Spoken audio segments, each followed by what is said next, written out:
अब इंद्र का पद तो बहुत छोटा है ब्रह्मा जी के पद के आगे। ब्रह्मा जी एक दिन में 14 इंद्रों को बदल देते हैं अपने एक दिन में। इतना बड़ा दिन होता है ब्रह्मा जी का, इतना बड़ा पद है ब्रह्मा का। हम जिस युग में जी रहे हैं उस युग का नाम क्या है? कलयुग है ना। कलयुग की आयु कितनी है? 4,32,000 वर्ष। इसके पहले कौन सा युग था? द्वापर युग। उसकी आयु कितनी थी? कलयुग से 2 गुनी, 8,64,000 वर्ष। और इससे पहले कौन सा युग था? बोले त्रेता युग। और त्रेता युग की आयु कितनी थी? कलयुग से 3 गुनी, 12,96,000 वर्ष की आयु त्रेता युग। और उससे पहले सतयुग। सतयुग की आयु थी 17,28,000 वर्ष। और जब सतयुग, त्रेता, द्वापर, कलयुग, चारों युग जब एक बार बीत जाते हैं उसे चतुर्युगी बोलते हैं।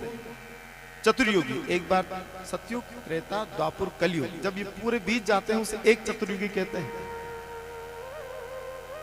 अब ऐसी जब 72 चतुर्युगियां बीत जाती हैं, 72 सतयुग, 72 त्रेता, 72 द्वापर, 72 कलयुग, तब जाकर एक मनु का शासन बदलाता है। मनु का शासन। और मनु है 14। स्वयंभू मनु, रेवत मनु, इक्ष्वाकु मनु, वैवस्वत मनु, सावर्णी मनु, देव सावर्णी, रुद्र सावर्णी, ब्रह्म सावर्णी, इंद्र सावर्णी, बहुत 14 मनु है।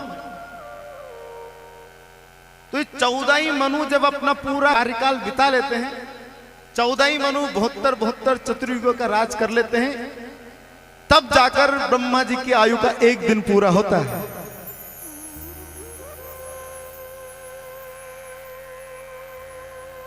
और उन मनुओं के साथ में अकेले मनु नहीं बदलाते, इंद्र भी बदलाता है। 14 मनुओं के साथ 14 ही इंद्र अलग अलग आते हैं। अभी जो इंद्र है, इंद्र पद पर जो व्यक्ति है उसका नाम पुरंदर है। पुरंदर नाम के इंद्र का अभी शासन चल रहा है। तो ब्रह्मा जी की आयु के एक दिन में 14 इंद्र बदल जाते हैं। तो ब्रह्मा जी का पद तो बहुत बड़ा है, इंद्र का तो बहुत छोटा पद है। अब छोटा व्यक्ति गलती कर ले तो उसकी गलती पर इतना ध्यान नहीं देते जितना बड़ों की गलती पर ध्यान दिया जाता है। तो भगवान ने सोचा कि ब्रह्मा जी इतने विशिष्ट पद पर विराजमान हैं और उसके बाद भी इनकी मति इतनी मलिन कैसे हो सकती है जो हमारी परीक्षा लेने के लिए तैयार हो जाए। चलो इंद्र तो कोई बात नहीं, छोटे हैं, लेकिन ब्रह्मा को तो ये नहीं करना चाहिए था। तो ब्रह्मा जी को क्षमादान नहीं दिया भगवान ने, इंद्र को क्षमा कर दिया। एक और कारण है,